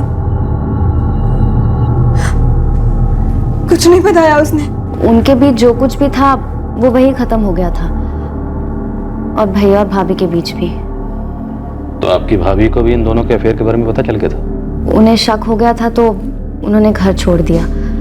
फिर मेरे मम्मी पापा और उनके पेरेंट्स ने बहुत मेहनत की उनको साथ लाने में, लेकिन जैसे ही नेहा को भैया के झूठ के बारे में पता चला, उसने वो रिश्ता वहीं एंड कर दिया। पक्का? उसके बाद उन दोनों के बीच में कुछ नहीं था, या अब उन दोनों के बीच में कुछ नहीं है? सर, मुझे जितना पता है वो मैं आपको बता रही हूँ। 1 साल बाद कॉलेज खत्म हुआ, उसके बाद हम सब घर लौट गए। उसके बाद मेरी भतीजी पैदा हुई। पर तुम्हारे भैया भाभी तो अलग हो चुके हैं, डिवोर्स हुआ है उनका? हाँ, उस अफेयर के बाद उन दोनों के बीच पूरी तरह से बन ही नहीं पाई। रावत, भैरवी, इस झूठ की नींव पर खड़ी लव स्टोरी का सच हमें जानना होगा। पर सर, हमें ये कहानी तो सिर्फ इस लड़की के एंगल से पता है। तो अब हम ये कहानी दूसरी तरफ से सुनेंगे, नेहा और सौरभ की तरफ से। बुलाओ दोनों। इस केस में एक तरफ था एक दोस्ती का रिश्ता जो कभी प्यार का रिश्ता ना बन पाया, और दूसरी तरफ था एक शादी में बंधने जा रहा रिश्ता जिस पर अतीत का एक साया मंडरा रहा था। क्या थी सच्चाई इस अतीत की? क्या थी इस टूटे रिश्ते की दास्तां? एक तरफ था एक जुर्म का जाल और दूसरी तरफ था जाल रिश्तों का। अब इन जालों के कौन से धागे टूटे हुए थे और कौन से धागे एक दूसरे से जुड़े हुए थे, ये जानना बाकी था। इन धागों की गांठें तब खुली जब पुलिस के सामने सुराग एक बहुत ही अनपेक्षित कोने से प्रकट हुआ। सवाल उठा कि क्या रिश्ता टूटने के 4 साल बाद भी सौरभ गुप्ता और नेहा के बीच में अब भी कुछ सुलग रहा था? सौरभ गुप्ता। जी हाँ, सौरभ गुप्ता, आपकी college hostel roommate Vaishali Gupta का बड़ा भाई, जिसके साथ आपका कभी अफेयर हुआ करता था। 4 साल पहले हुआ था सर, लेकिन मैं उसे कब का भुला चुका हूँ। वो रिश्ता बहुत पहले खत्म हो चुका था सर। सर, अब कुछ चीजें मुश्किल होती हैं, लेकिन नामुमकिन नहीं। जैसे कि 1 साल पहले के रिकॉर्ड्स निकलवाना। और पता तुम्हारे रिकॉर्ड्स क्या कहते हैं? कि तुम झूठ बोल रहे हो। ये रिकॉर्ड्स ये तो साबित नहीं करते ना कि हम दोनों में अभी भी कोई रिश्ता है। सर, हम दोबारा कभी नहीं मिले क्योंकि नेहा बहुत आगे निकल चुकी थी और मैं भी आगे बढ़ गया था। हाँ, कभी कभार एक दूसरे का हालचाल जानने के लिए फोन पे बात हो जाती थी। सच? सच। मैं ये नहीं कह रही हूँ कि हमारी बात नहीं होती थी, बात होती थी हमारी, पर रिश्ता नहीं था। नहीं था सर। वो क्या है ना सर, रिश्ते टूटने के बाद भी कि धूल से रह जाती है यादों में, और हम बस एक दूसरे की खबर रखते थे। आप दोनों के बीच में क्या बात होती थी?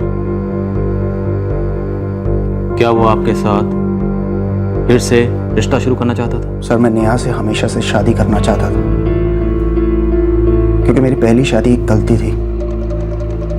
लेकिन सर, मुझे यह भी पता था कि अब नेहा के साथ मेरा कुछ नहीं हो सकता। तुम्हें तो यह भी पता था कि नेहा की मंगनी हो चुकी है, उसकी शादी होने वाली है। सर, वो तो मुझे अभी 6 महीने पहले पता चला जब मेरी नेहा से बात हुई। लेकिन सर, मेरी तरफ से कभी कुछ नहीं था। मुझे कॉल्स करता था, मैसेजेस करता था, पुरानी यादों को ताज़ा करता था, और मैं बस उसे मना नहीं कर पाती थी। ना कहना भी तो हाँ ही समझा जाता है। लेकिन सर, मेरी तरफ से कुछ नहीं था। जिस तरह से उसने अपनी शादी छुपाई थी, क्या आपसे उसने अपना डिवोर्स भी छुपाया था? जी नहीं सर, उसने बताया था मुझे कि उसने डिवोर्स लिया है, पर मुझे उससे कोई फर्क नहीं पड़ता। वो उसकी जिंदगी है और आप उसकी जिंदगी का हिस्सा? जी नहीं सर, मैं संजीव की जिंदगी का हिस्सा थी, जिसके साथ मैं अपनी पूरी जिंदगी बिताने वाली थी। सौरभ सिर्फ एक अतीत था मेरे लिए। बस बहुत हुआ सौरभ, मैंने कई बार तुम्हें पोलाइटली समझाया है। देखो, मैं तुम्हारी इंसल्ट नहीं करना चाहती, लेकिन इनफ इज इनफ सौरभ। ये फोन कॉल्स, ये मैसेजेस, सब कुछ एकदम बंद। नेहा, प्लीज मेरी एक बार बात सुनो। देखो, मैंने अपनी शादी की बात तुमसे सिर्फ इसलिए छुपाई क्योंकि मैं तुम्हें खोना नहीं चाहता था। डिवोर्स फाइल करने के बाद मैं तुम्हें सब कुछ बताने वाला था, सब कुछ अच्छे से प्लान किया था, बट सब फेल हो गया। जो हुआ वो हुआ, बात वही खत्म। नेहा, बात खत्म नहीं हुई है। तुम समझने की कोशिश करो, श्रुति और मेरा डिवोर्स हो चुका है। अब मैं पूरी तरह से सिंगल हूँ। नेहा, अब हमारे बीच में कोई नहीं आ सकता है। प्लीज प्लीज लौट आओ। स्टॉप इट सौरभ, मैं सीरियसली कह रही हूँ। मेरी मंगनी हो चुकी है और अगले साल मेरी शादी होने वाली है। मंगनी हुई है ना नेहा, शादी तो नहीं। नेहा, मंगनी कैंसिल भी हो सकती है। प्यार हुआ है सौरभ, वो तो कैंसिल नहीं हो सकता ना। सच्चा प्यार जो मैं अपने मंगेतर से करती हूँ, जो तुमने तो कभी मुझसे किया नहीं और मैं तुमसे कभी करूंगी नहीं, इस जिंदगी में तो बिल्कुल नहीं। नेहा, प्लीज ऐसा मत बोलो, प्लीज। अच्छा, तो यही होगा सौरभ कि मैं कुछ बोलूँ ही ना, और तुम भी कुछ मत बोलो। आज के बाद ये सारी बातें यही खत्म। Best of luck, bye. Neha, Neha. बुरा तो बहुत लगा सर, ऐसा लगा जैसे आपका कोई बहुत करीबी चल बसा। लेकिन कोई जब गुजर जाता है तो वो वापस लौटता नहीं है ना सर। उसी तरह अगर कोई इंसान ये फैसला ले ले तो उसे बदल पाना बहुत मुश्किल है, खास तौर पर तब जब वो इंसान खुद ही बदल जाए। 4 साल पहले की नेहा और आज की नेहा में जमीन आसमान का फर्क है सर। मेरा दिल, मेरी सोच, मेरा सब कुछ बदल चुका है। आपका फियांसे संजीव माथुर इस सौरभ गुप्ता के बारे में कितना जानता था? वो नहीं जानते थे। उन्होंने कभी मुझसे मेरे अतीत के बारे में नहीं पूछा था और ना ही मैंने उनसे कभी पूछा। लेकिन सर, अगर वो मुझसे कभी भी पूछता तो मैं उसे बता देती। संजीव एक बहुत ही अच्छा और बहुत सीधा इंसान था सर। मैं उसके साथ कभी चीटिंग नहीं कर सकती थी। और ये सौरभ गुप्ता, ये आपके फियांसे संजीव माथुर के बारे में कितना जानता था? मेरे मुंह से तो कभी संजीव का नाम तक नहीं निकला था सर, कभी भी नहीं। मैं सौरभ को हमारी जिंदगी से दूर रखना चाहती थी। सर, जब उसने मुझे बता दिया कि वो अपने मंगेतर से प्यार करती है, वो उससे शादी करना चाहती है, तो मेरे लिए काफ़ी था।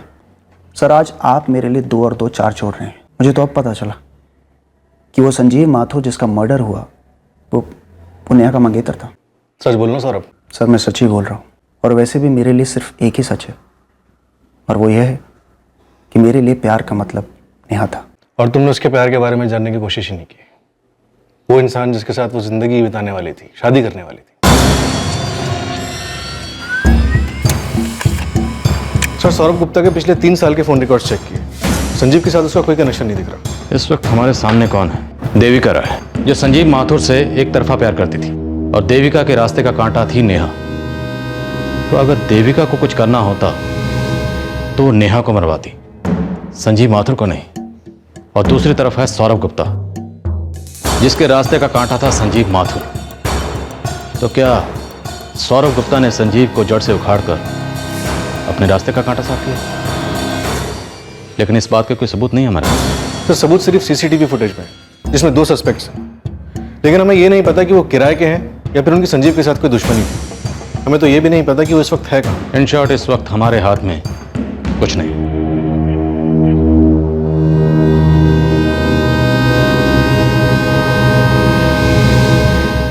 इस हत्या को अंजाम देने वाले इस जुर्म के मास्टरमाइंड्स तक पहुंचने की एकमात्र कड़ी पुलिस के रडार से उड़ चुकी थी। पीड़ित के घर वाले दर्द की अंधी गली में जवाब ढूंढ रहे थे कि आखिरकार उनके बेटे की ऐसी निर्दयी हत्या क्यों हुई और किसने करवाई। सवाल हर किसी के पास थे, पर जवाब में या तो खामोशी थी या और एक सवाल। ये जवाब जब बतौर सवाल सामने आया तो पुलिस अचरज में पड़ गई। सवाल के भेस में ये सुराग था, ये संजीव माथुर क्या नेहा तिवारी का मंगेतर है? क्या ये संजीव माथुर है नेहा तिवारी का मंगेतर? हे ऐप, डेट 1 मार्च। देविका राय का हे ऐप चैट का मैसेज है सर।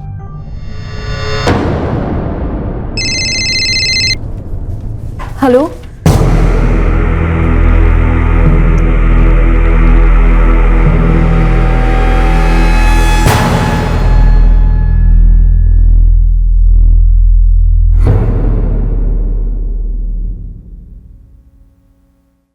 ट्रिपल 4856525। किसका नंबर है?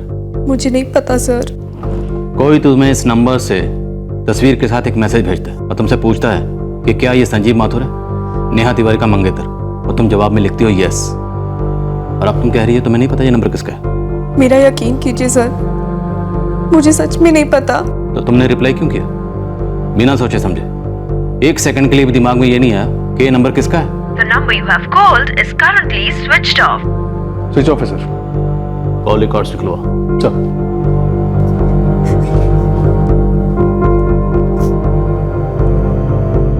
बोलिए देविका राय, बोलिए।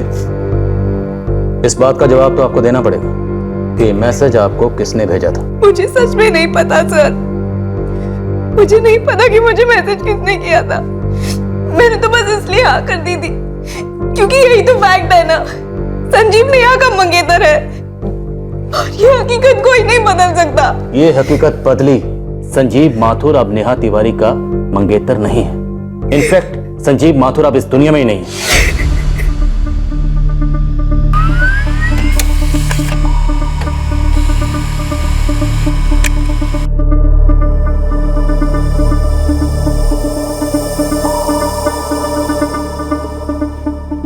Rawat, case solve. ये रहा कनेक्शन। ये एंगल तो हमने सोचा भी नहीं था। अब इसका ऐसा टेंटवा दबाएंगे कि एक ही झटके में पूरी कहानी सुनाएगा।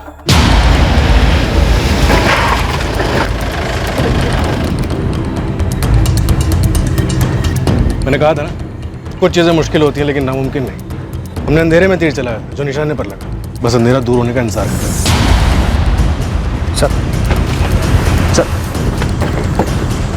देविका जी, उस इंसान ने आपको हे ऐप पे पूछा कि क्या संजीव माथुर नेहा तिवारी का मंगेतर है, और आपने रिप्लाई में यस किया, बिल्कुल भी डिले नहीं किया। ऐसा कैसे हो सकता है कि आपने ये जानने की भी कोशिश नहीं की कि कौन है ये आदमी और क्या मकसद है इस अजनबी का? सॉरी मैम, मैंने नहीं सोचा, मैंने सच में नहीं सोचा। नहीं साहब, नहीं साहब, मैं कुछ नहीं जानता। मैं सच कह रहा हूँ साहब, मेरी बात का यकीन करिए। मैं सब के बारे में कुछ भी नहीं जानता। साहब आपको गलतफहमी हो रही है साहब। हमारे सामने इस कुर्सी पर बैठने वाला हर मुजरिम पहले यही डायलॉग बोलता है, लेकिन हम हर मुजरिम को सच बोलने का एक मौका जरूर देते हैं। उसके बाद भी अगर वो यही डायलॉग रिपीट करता है, मैंने कुछ नहीं किया, मुझे कुछ नहीं पता, तो फिर हम डायलॉग नहीं बोलते, सीधा एक्शन शुरू करते हैं। और जब हम एक्शन शुरू करते हैं तो ये जो कांस्टेबल है ये डंडे से पिटाई शुरू कर देते, और तुम्हारी इतनी पिटाई करेंगे कि तुम्हारी हड्डी पसली एक हो जाए। ठीक से बैठना तो क्या, ठीक से लेट भी नहीं पाओगे। तो अब ये तुम तय कर लो, पहले तुम्हारी जुबान चलेगी या हमारा डंडा।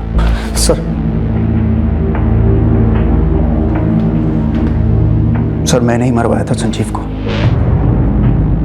और मैंने ही उन दोनों को सुपारी भी दी थी। तुम्हारी झूठ की बुनियाद पर खड़ी ये नेहा वाली लव स्टोरी हम सुन चुके हैं। अब तू हमें एक्शन स्टोरी सुना। देविका राय से तुम्हारा कांटेक्ट कैसे हुआ, वो दो किराए के हत्यारे कौन थे, और संजीव माथुर को तुमने कैसे मरवाया। पूरी कहानी सुना दे एक ही झटके में, क्लाइमैक्स तक। और हाँ, नो इंटरवल। जब नेहा ने मुझे फ़ोन करके बताया कि वो इंगेज्ड है और वो अपने मंगेतर से प्यार करती है और वो बहुत जल्द शादी करने वाली है, तो बस सर मेरा दिमाग खराब हो गया। मैंने नेहा से अपनी शादी की बात इसलिए छुपाई ताकि पहले उसे अच्छी तरह से तैयार कर लूं, उसे जीत लूं। इसीलिए मैंने अपनी वाइफ श्रुति को भी डिवोर्स दे दिया था ताकि हमारे बीच में कोई रुकावट ना हो सर। लेकिन जब वो खड़ी आई तो नेहा ही तैयार नहीं थी। तुम संजीव माथुर को नहीं जानते थे, यहां तक कि तुमने उसका नाम भी नहीं सुना था। नहीं सर, मैं तो देविका को भी नहीं जानता था।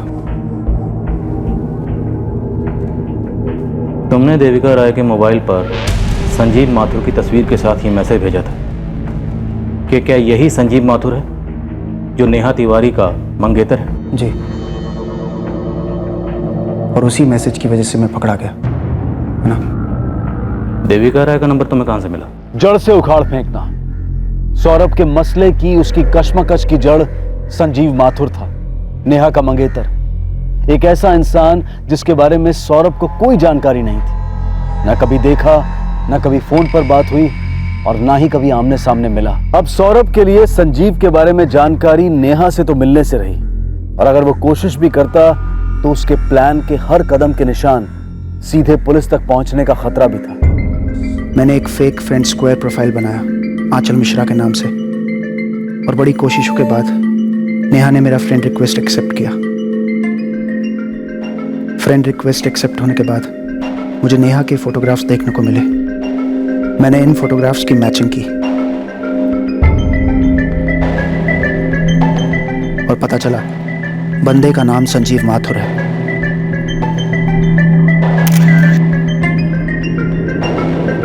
फिर मैंने संजीव माथुर का फोटो और फोन नंबर ढूंढ के निकाला।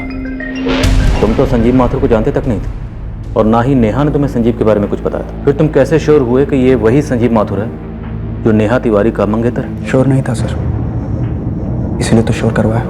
सौरभ यार क्या कह रहा है तू? मरवाया क्या? निकलवाना यार, एक नंबर के फोन रिकॉर्ड ही तो निकलवाने के लिए कह रहा हूँ मैं तुझसे। यार फोन रिकॉर्ड्स निकालना कोई हलवा पूरी तो है नहीं यार। नाम मत बोल प्लीज। देख मैं तुझे नंबर और नाम दोनों SMS कर रहा हूँ, ठीक है? और तू आसानी से कर लेगा यार, तेरी कंपनी का ही सिम कार्ड है। देख वो सब ठीक है, लेकिन तू पहले मुझे ये बता कि तेरा इरादा क्या है। भाई मैं कुछ भी गलत नहीं कर रहा हूँ, समझ रहा है तू? तो फिर बोल क्यों नहीं रहा है? यार बोल दूंगा यार, और तू मुझे जानता नहीं है क्या जो ऐसे सवाल जवाब कर रहा है? पहले रिकॉर्ड्स तो निकलवा। मैंने मेरे दोस्त चंदन को पटा लिया संजीव माथुर के फोन रिकॉर्ड्स निकलवाने के लिए। संजीव के फोन रिकॉर्ड्स में से मुझे एक नंबर मिला जिस पर संजीव फोन किया करता था।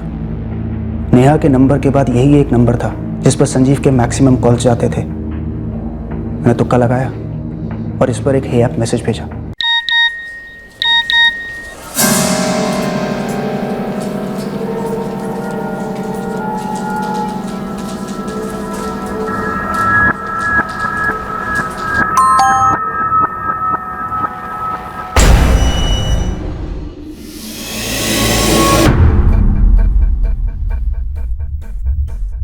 अब मुझे कंफर्मेशन मिल गया था कि ये वाकई में संजीव माथुर है जो नेहा का मंगेतर है।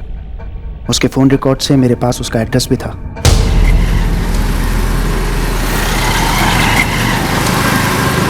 फिर मैंने उसका पीछा शुरू किया।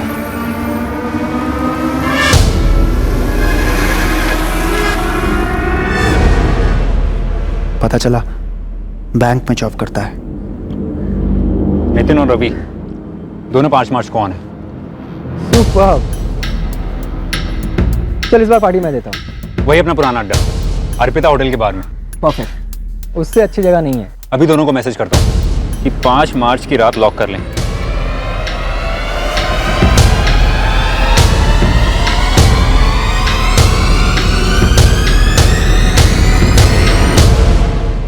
मुझे नहीं पता था कि वो दिन इस काम के लिए सही था कि नहीं, लेकिन मैंने सोच लिया था कि उस दिन काम करना है तो बाकी सब ठीक हो ही जाएगा। इस शनिवार 5 मार्च को रात में वो अर्पिता होटल के बार में होगा। पक्का अपनी गाड़ी से आएगा। तुम लोग उसका पीछा करोगे और सुनसान जगह देखकर। ये फोटो है उस लौंडे का। इसको ठोकना है? हाँ, अच्छी तरह से देख लो। हो सकता है कि कोई इसका दोस्त भी इसके साथ हो, लेकिन मरना सिर्फ यही चाहिए। ठीक है, मरेगा ये। ध्यान से।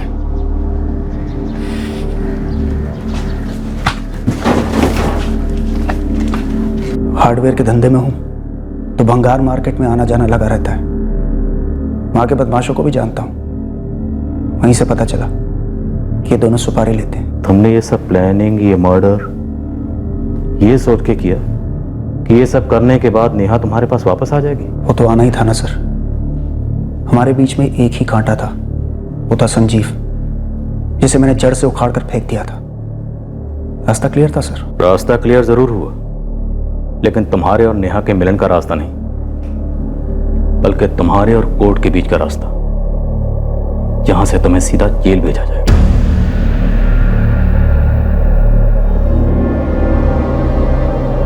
संजीव की मौत का कारण और उसकी पूरी प्लानिंग सुनकर संजीव के दोस्त बौखला गए। देविका यकीन ही नहीं कर पा रही है कि उसने एक अजनबी के मैसेज को रिप्लाई किया और जिसकी वजह से उसके प्यार संजीव की हत्या में मदद हुई। संजीव के घर वाले मान ही नहीं पा रहे हैं कि संजीव का हत्यारा एक ऐसा आदमी है जो संजीव को जानता तक नहीं था। बस उसे सिर्फ इसलिए मार डाला क्योंकि संजीव की मौजूदा मंगेतर 4 साल पहले उस आदमी की माशूका रही थी। नेहा बहुत ज्यादा डिस्टर्ब्ड है।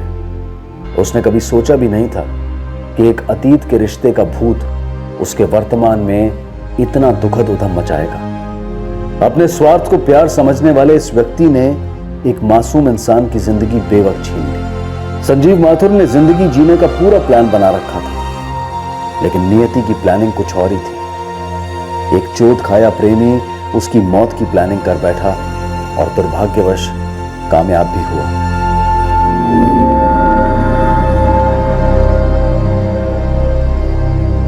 किसी की जिंदगी को जड़ से उखाड़कर अपनी जिंदगी की जड़ें कभी मजबूत नहीं हो सकती। यह तो सरासर हत्या का केस था।